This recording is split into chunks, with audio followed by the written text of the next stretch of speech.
Welcome everyone. Thank you for being here today. I just want to start with a brief intro on our speaker today, Jennifer. I actually call her Jen. Jennifer received her PhD and master's degree from the University of Buffalo, where she wrote and contributed to peer-reviewed articles published in academic journals such as Psychological Assessment and Advances in Experimental Social Psychology, while working on projects funded by competitively obtained grants through the Russell Sage Foundation and the American Sociological Association. In her free time, Jennifer enjoys kayaking, trying out new recipes, and watching just about every show on Netflix. And we share the mutual. I do the same. I love So it. thank you, Jen, and welcome. Let's get started. Really excited about this topic. Let me Good. give you the hosting privilege. All right. I think it's back. Yes. Okay. Well, thank you so much, everyone, for being here today and coming to listen to me talk about this topic, which I think is a very important topic related to not only understanding what biases can come into play in UX research, but also being able to recognize them and then overcome them. So I am going to do a little bit of an intro on myself on how I kind of landed where I am right now, so you can know a little bit about me. My background and training is in social psychology. So I think this group may be familiar with what that is, but just in case you're not, this is how people's thoughts, feelings, and behaviors are influenced by the presence of other people, whether that be their actual presence or their imagined presence or implied presence. I spent some time in academia, and during that time, I studied kind of two different topics here, one being social connection. And during the time, we talked about this as through traditional means and non-traditional means. You'll find kind of funny when I talk about what that actually means in just a second, but traditional means is like romantic relationships and interpersonal connections or friendships. At the time, we called non-traditional means connecting through media and connecting through things like books and TV shows, as well as social media. Anyway, I also did some research during that time that was focused on personal identity. So how people think about themselves in relation to others. It's kind of led me down a road into a career path in UX research, where I was focused, working in the financial services industry, focusing on digital identity. So this is kind of how I got to where I am today. And as you'll see from my background and probably noticed during this talk, one of the things that I'm really passionate about is the intersection between psychology and design or UX. And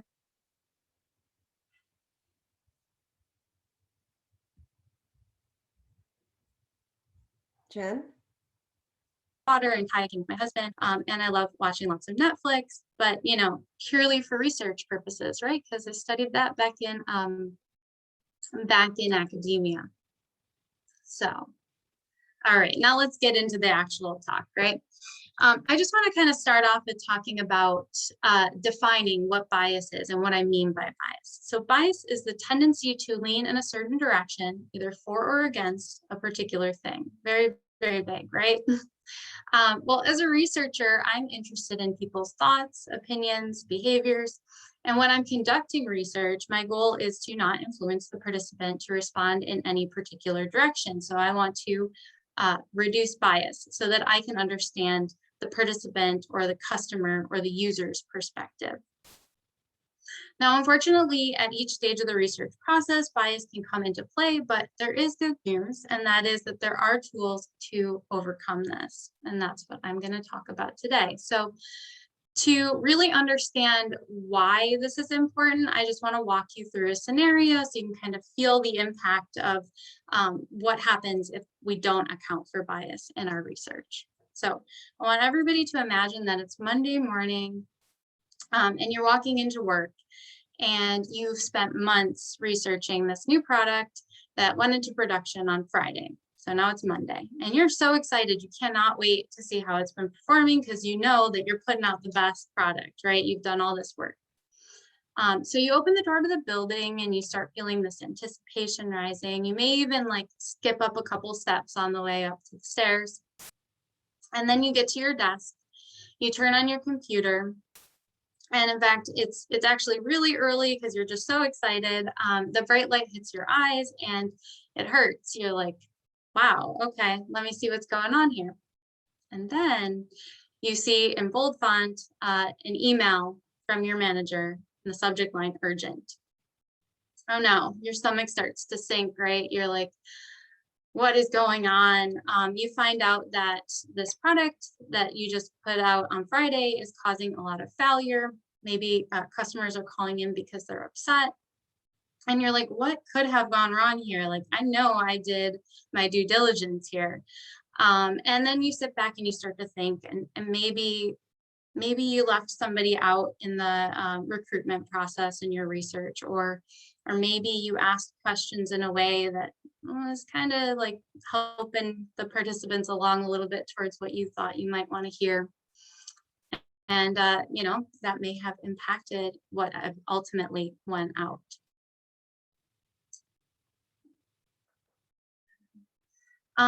So, I know this sounds really scary, but the reality is that everyone has biases. Everyone has a tendency to lean in a certain direction based on information. Now, when we're aware of them and when we acknowledge them and when we actively try to correct them, then we can actually overcome those biases. So all hope is not lost. We can overcome. So that leads me into what I actually want us to accomplish today when we come out. We know why this is important now. We know we all have these biases. So what are we going to do about it? Well, I'm hoping that we can all gain a better understanding of how and when bias can come into the research process, be able to recognize it, be able to understand what it is, and then also to discuss some tools to overcome it. And I'm going to focus in at 3 stages of the research process. I'm going to talk about research planning at first, and then I'm going to talk about data collection, and then lastly, how bias can come into the data interpretation or interpretation of our results phase. Okay, so first I'm going to move into bias and how it can impact the research process in the planning phase. So before you even get any data, you can actually encounter bias. So I want to start off with an example. And if you know this example, probably just hold off. Feel free to answer, but maybe wait and let others have a chance first. So during World War II, there were some researchers from the Center of Naval Analyses, and they conducted a study on the damage that was done to aircrafts that had returned following missions. So that's what you're seeing here. This image outlines the areas where the most damage was done to the planes. And based on the findings of this research, the Center for Naval Analyses was asked to make a recommendation on where they should add armor to the planes. So does anybody have any guesses on where they may have recommended to add that armor to the planes? Thoughts? Feel free to come off mute and guess if you want to. Wherever it has the more crowded red dots. All right, so if, oh, that looks like Someone said center.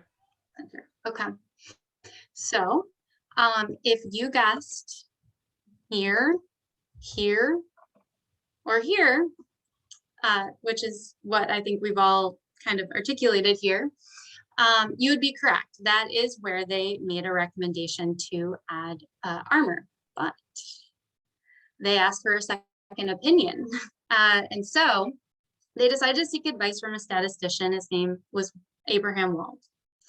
And Wald had a crazy idea. He thought that we should add armor to the areas where there was no damage. So here and here. So he had realized that only planes that had returned from their missions were the ones that we had data on, and they were the ones that we were able to make this damage assessment on. The planes that didn't return, we didn't have any information about where they were getting hit.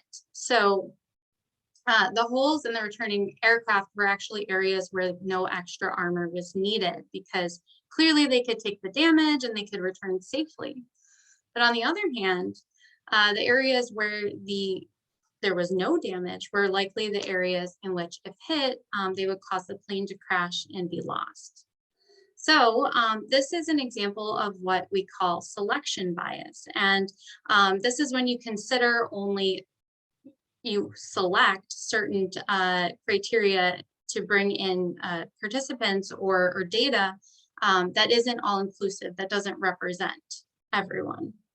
And this is one form of bias that could come into play in the beginning or planning phase. So what is it first, right? Like, we want to be able to understand what it actually is. And so this is a definition of it, but I'll walk through it a little bit. So it's an error in the data that occurs when your sample differs from your population. So your population is like, it may be your user group, your customer base. If I'm working for Uber, let's say, maybe it's an Uber customer. If I'm looking at something that's on a mobile app, it may be mobile customers or mobile users. And then your sample is the group that you've selected and hopefully represents that population. And so this is an error where those two groups differ from each other, specifically based on who is or isn't included in your research. And your goal is really to make sure that your sample represents your population. I'll tell you in a second why that is, but that is the goal. And there are a few ways this can happen. So one way is if you have participants self-select into the research. So methods, different ways of recruiting people could draw in different types of people who may be more or less interested in your research. So for example, if we think about reviews, like this is an example of an Amazon review, we often find that people provide reviews when they're really happy with their purchase or really dissatisfied with their purchase. So you're seeing the 5 stars and the 1 stars here. But people who feel kind of about something may be less motivated to write a review, and that could potentially skew your results because those people are not really reflected. Another example might be if you use like a flyer to recruit people to be in your research.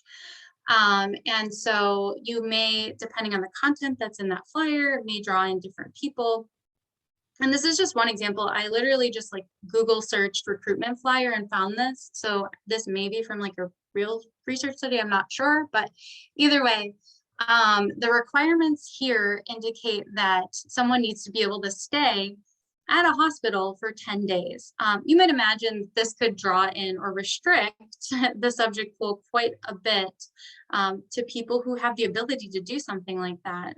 Maybe a single parent may have a more difficult time, staying away for 10 days, or people who have jobs that won't allow them to take off time, or maybe even somebody who is just like generally anxious about sleeping away from home. And kind of related to technology, if we're even advertising, say, this is research about some cool new technology, you may be more likely to draw in tech-savvy people, for example. They may be the ones who are motivated and excited to do something like this, whereas you may find that people who are less tech-savvy might be a little nervous or apprehensive about something like this, but they may still be part of your customer base and you may be missing them. So it's just something to consider.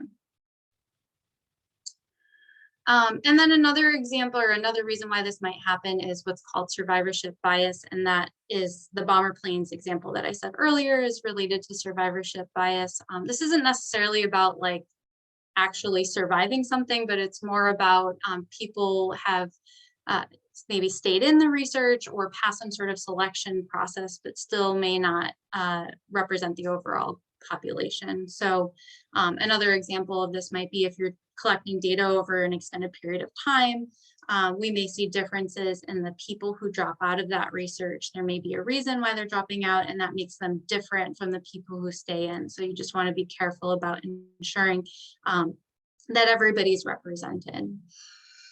And then lastly, why is this important and why is this a problem? Well, You know, if we don't make sure that our sample represents our population, then we can't generalize our results. What this means is that basically we will be able to say that this particular group of people behaves this particular way in this scenario, but we won't be able to say that that, you know, extends beyond this group of people to maybe our users or our customers.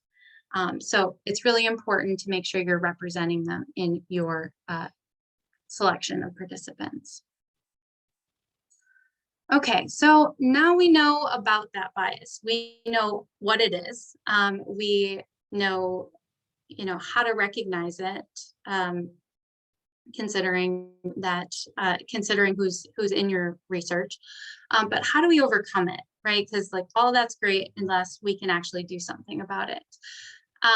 So first of all, know your population, like who is your user, is really important to know, because if you don't know who they are, you won't know who to select into your research, and you also won't know if you're representing them. Okay, and so then what you want to do is you want to recruit based on that population. So you can do a simple screener survey, or if you have access to some sort of data to ensure that they are being represented, you can use that. But again, just ensuring that the people that are in your research are actually the people who would be affected by whatever it is that you're designing. And then lastly, if you're testing like two different designs, let's say if you're testing two different groups of people or two different prototypes, you want to make sure you're assigning people to the different conditions or different prototypes at random. This will help you to ensure that any effects you see are due to whatever it is that you're testing or the questions you're asking, rather than a difference in the types of people who happen to be assigned to these groups. So now I'm going to move into bias during the data collection phase. And so you want to make sure that you have quality data, and when, therefore it is very important to make sure you minimize as much bias as possible during the data collection phase. People's responses can be influenced not only by themselves and their own characteristics, but also by the way that the experimenter behaves. So I'm going to move into another example of bias in research. So I don't know if I can see. Yeah, I can see everyone. Okay, great. So the next thing I'm going to do is I want you to respond to the following question using a Zoom reaction. I'm going to put it up on here, but I'm intentionally leaving the reactions a mystery for just 1 second. So once I finish reading this and I put up the reactions, go ahead and try and respond to it as quickly as possible. So the statement is, I'm always willing to admit it when I make a mistake. So if you agree, hit the thumbs up, and if you disagree, hit the heart.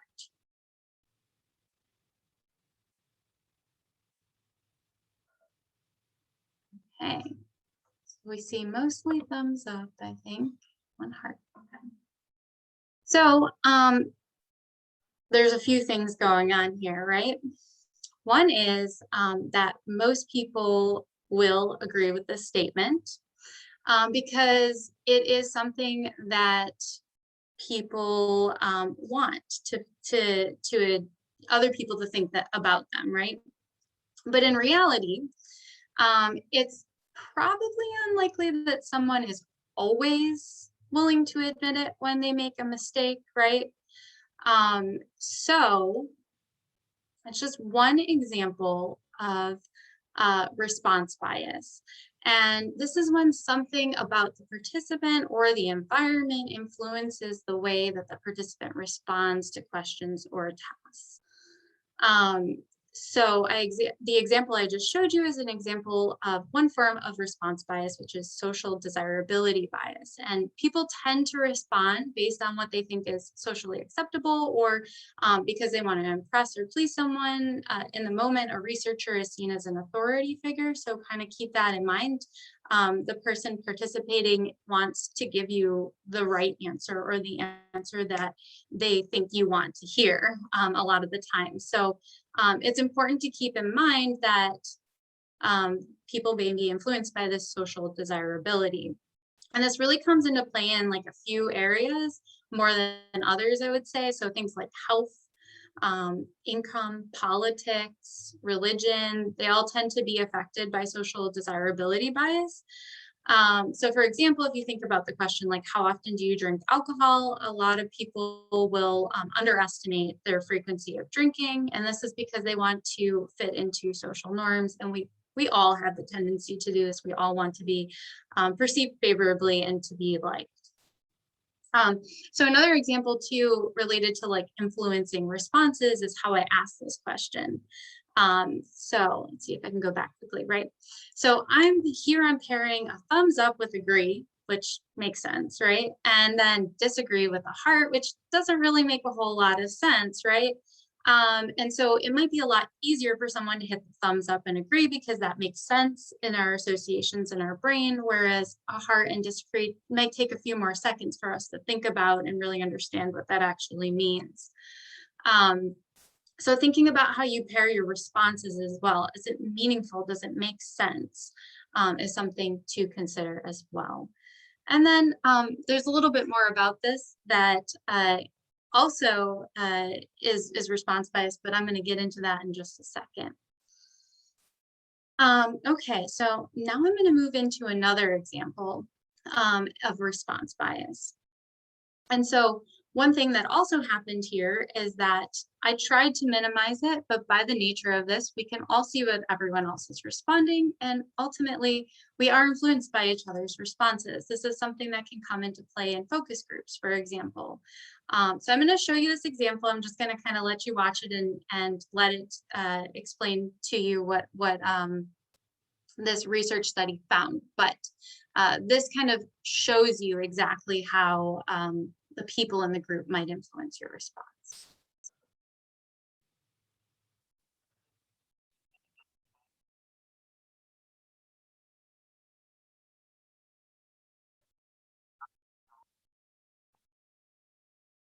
Jen, we can't hear the audio. Audio is not on? Can others hear it? No, okay. No. Well, you know what? I might have to like reshare it, I think, now that I'm thinking about it. So I might just skip over this and explain what it is. I will show the parts of the video and kind of talk through it. So basically what's happening here is that, well, you saw the lines. I'm trying to find the lines. Here we go. Okay, so going on in this video is that we have one line here, which is kind of a line that they're being asked, the participants are being asked to compare to these other three lines. And they're told that the goal is to identify the line that matches this standard that they're matching up against. Okay, and there's a group of like 5 or 6 people in the room. And everyone in the room except for one person is actually part of the research study. So they're not actually participants. Only one person out of those 5 is a real participant. And so it starts off and basically people are doing exactly what, you know, feels pretty obvious, right? They're taking this line and they're matching it up against, and they say number 1 is the right answer. Number 1's the right answer. And then after a couple of trials, everyone in the room starts giving the wrong answer. So they may say in this example 2, everybody's saying 2, and gets the participant and they are like, what is going on? It's clearly 1, but they respond 2. And there's 2 reasons that people might do this. One is that like they second guess themselves and they're like, well, everybody else in the room is saying that it's 2, so it must be 2, right? They really believe that this is like, they must be having some sort of error in their ways. And then the other is like this group that just doesn't want to rock the boat, and they're like, well, I know that it's 1, but I don't want like to cause any problems, so I'm just gonna say 2. But there is this tendency of like more than a third of the time that they just go along with the group because that is how the group is responding. And so I think this is like a really good example of when you're thinking about focus groups, you know, how to minimize that from happening. And sometimes that may not be the best method depending on what you're looking for. So it's just another example of bias in the data collection phase.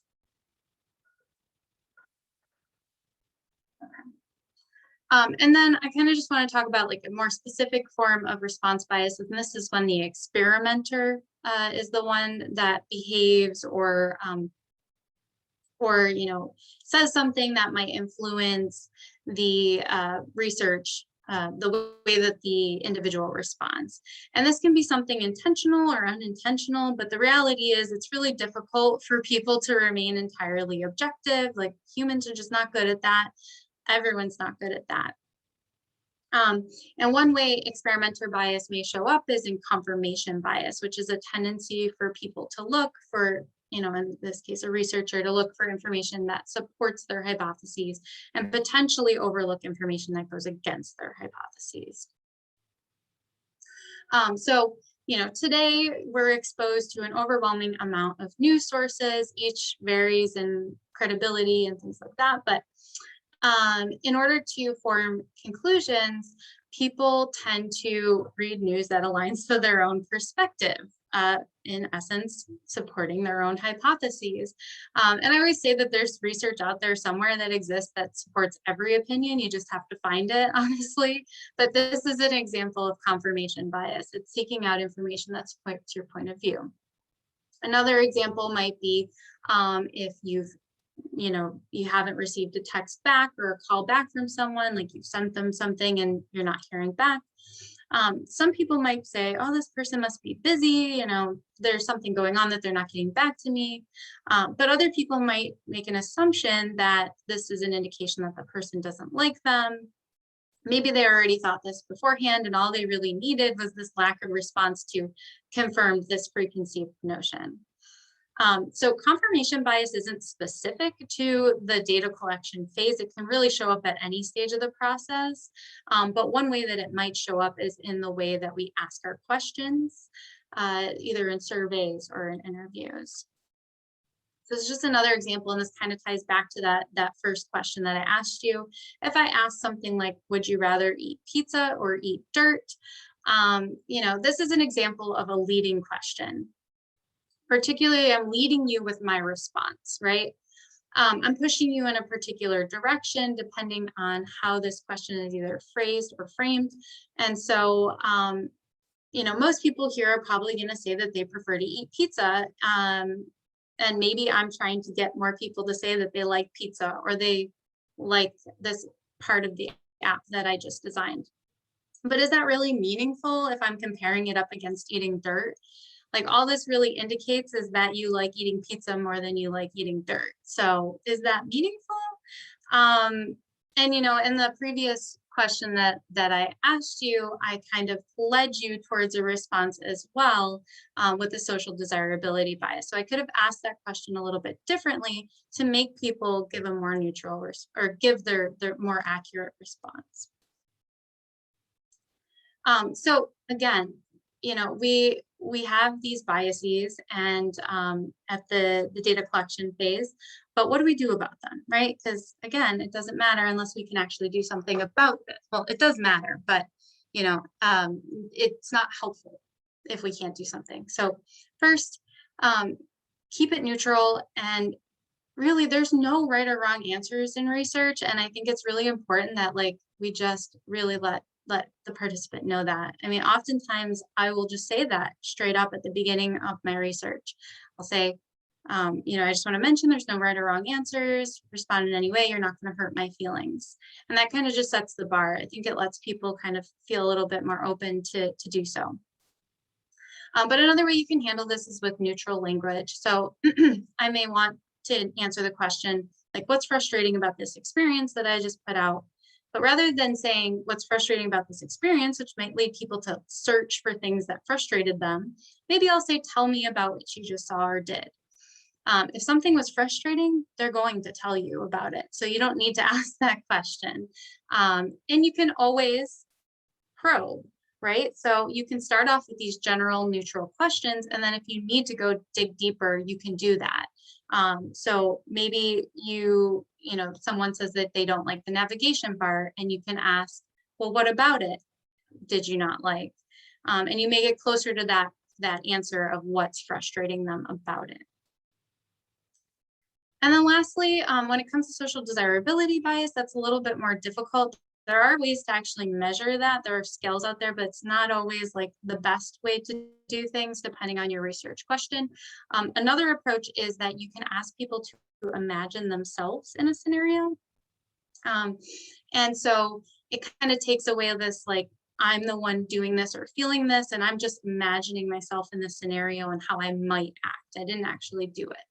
It helps people kind of let go of some of those social desirability biases. But one thing that I do want to mention is that people are not great about predicting their future behavior. So, be careful about like having people imagine themselves in situations and then, try to think about what they might do next, because that's probably not going to be the best data.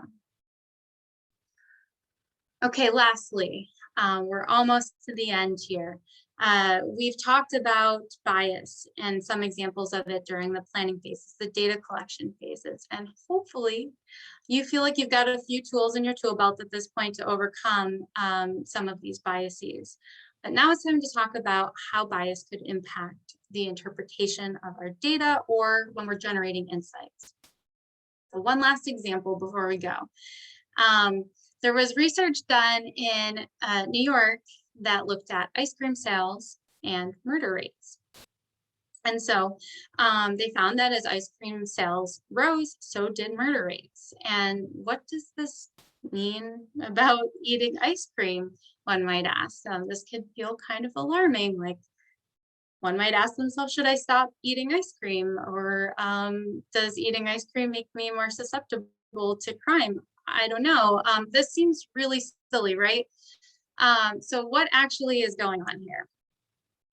Okay, so you saw in the previous chart that ice cream sales and homicide rates or murder rates were related to each other. And one approach we could take is say, well, they rose and so did the other variable, so they must be, one might cause the other.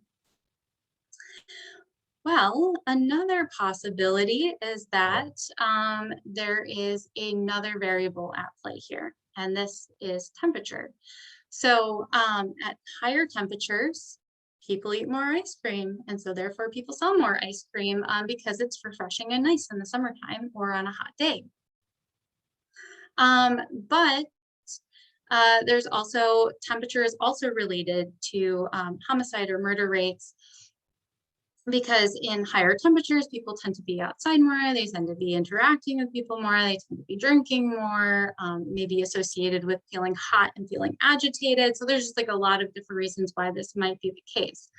But the reality is, if we didn't consider temperature, we might make an assumption here that ice cream leads to murder. So we want to make sure we're considering all possible variables and how they might relate to each other. So just showing that's not a real relationship. So this is an example of confounding variables or confounding bias. And what is that? Well, it's a variable that you didn't account for in your research or analysis, and it might actually be driving your effects, giving you an inaccurate result, basically making it seem like something else is going on that's not actually going on.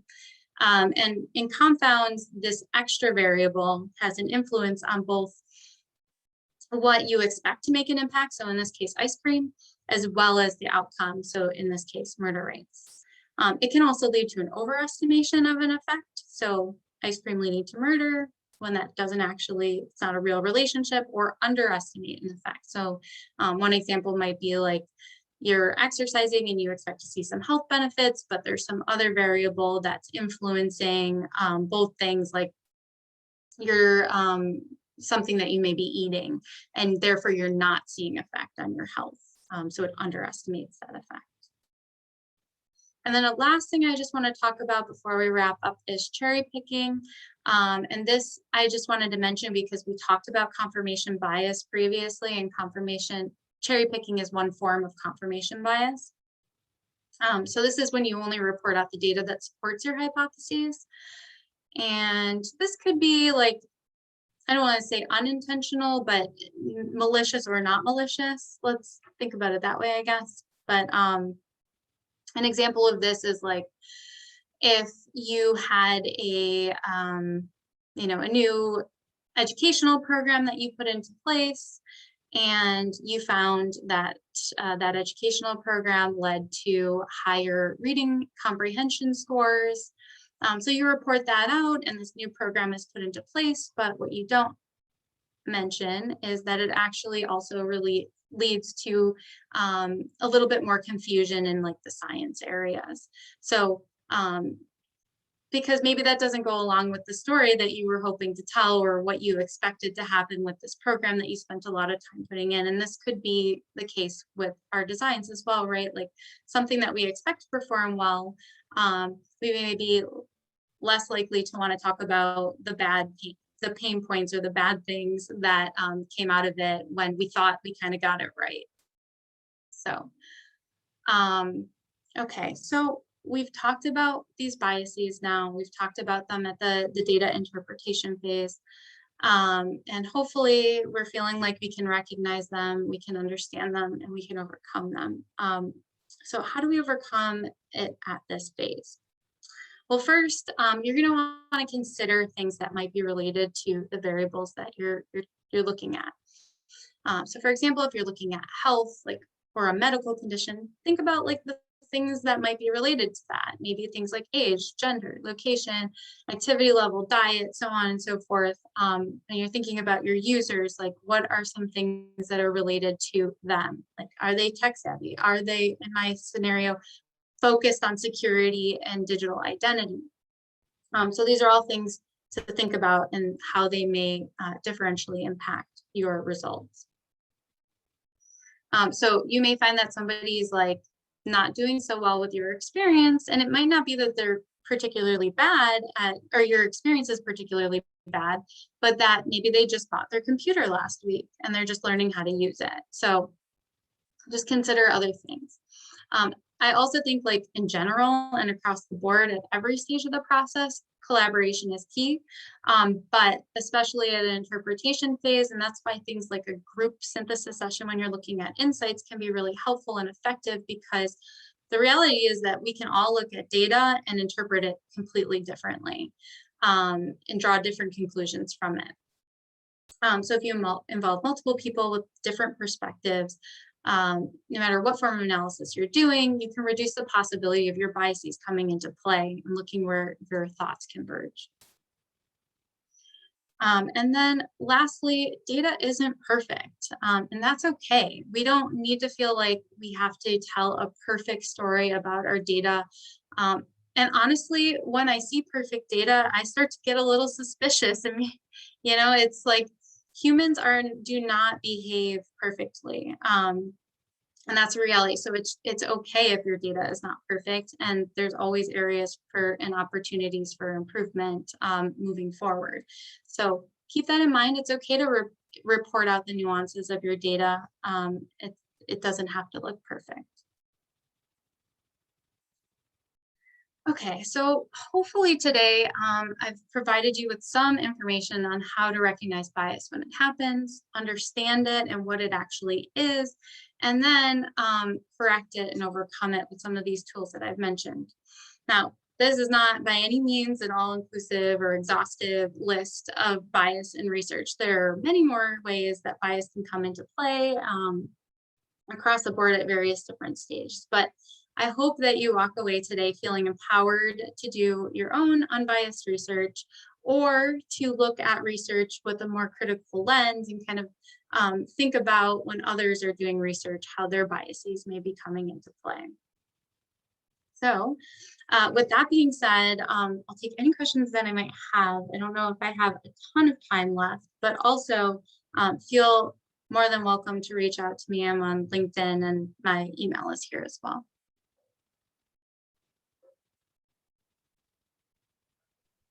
Thank you, Jen. This is wonderful. You're welcome. I have a question. Yeah. It's Aurelia. Thanks for the presentation. Are all the things you mentioned biases that could happen to the researchers?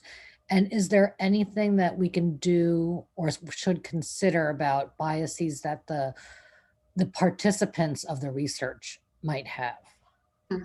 Yeah, that's a good question. So these are all biases for the most part that the researcher would kind of bring into the research and thus be able to correct against.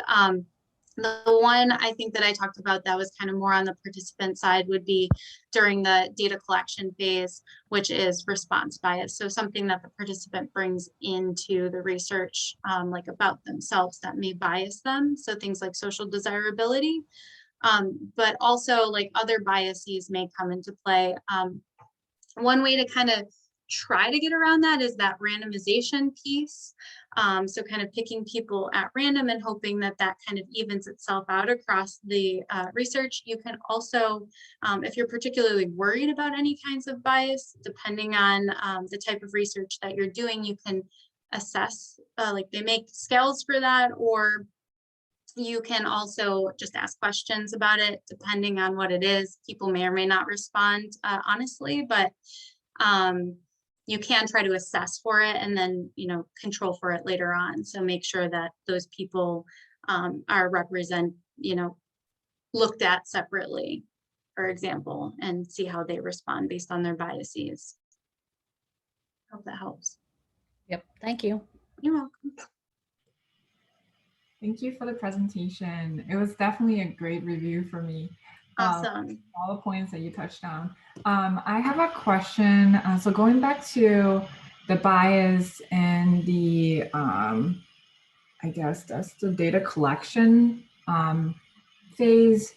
As you mentioned, sometimes people might get data that don't really represent the population.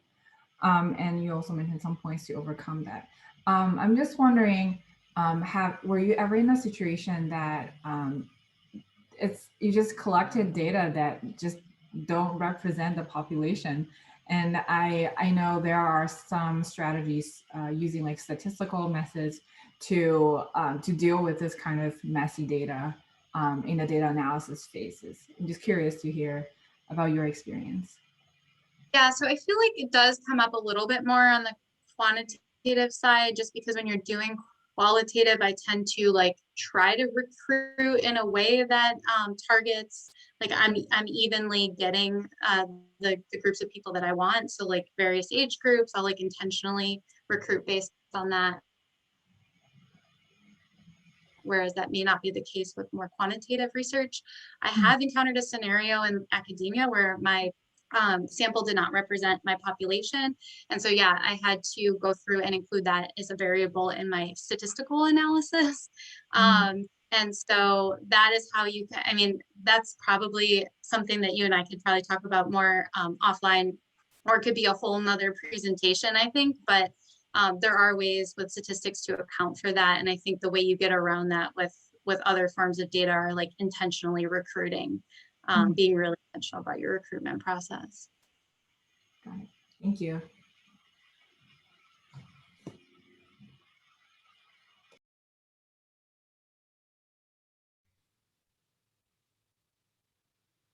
Any more questions?